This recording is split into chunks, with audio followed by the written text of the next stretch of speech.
Hello everyone and welcome to the 26th entry in the Dev Diary series for Chromatic Void. Let's go ahead and hop into what we have to show this week. First off, the rat enemy that we introduced last week has now been implemented in engine. Yay!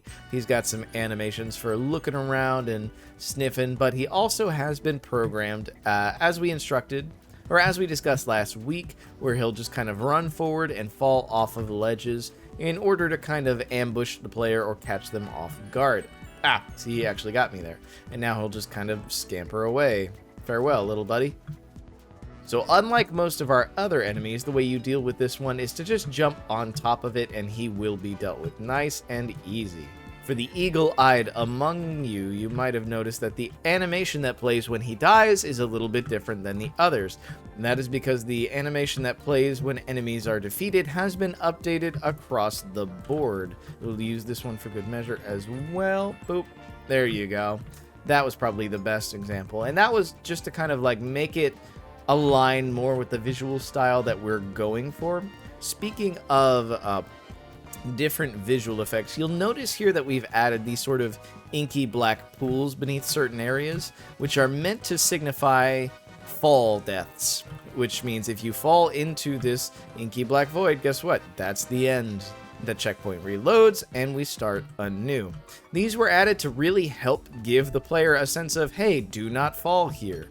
We could have added a danger sign to kind of help signify it, but there was something about this idea that really spoke to me about, just that added visual interest, and I would very much like to hear your thoughts on this, because if it's too intrusive, we can always go back and remove it, but for the time being, it is something where I feel like it is actually adding something to the experience as a whole, and really helps to reinforce the idea to players, do not fall here. So and that's about it as far as changes in-game.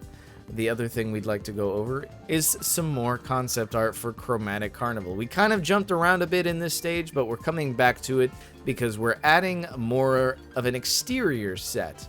Something where the player is able to kind of move and platform along the battlements of the Chromatic Carnival castle, giving it some new visual variety, as well as to help extend the length of the level, which seemed a bit short with what we had before.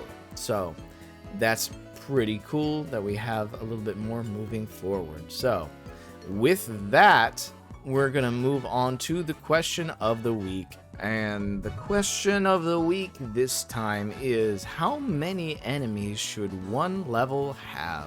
How many unique types of obstacles do you think there should be? Let us know in the comments below or over on Twitter at Chromatic Void.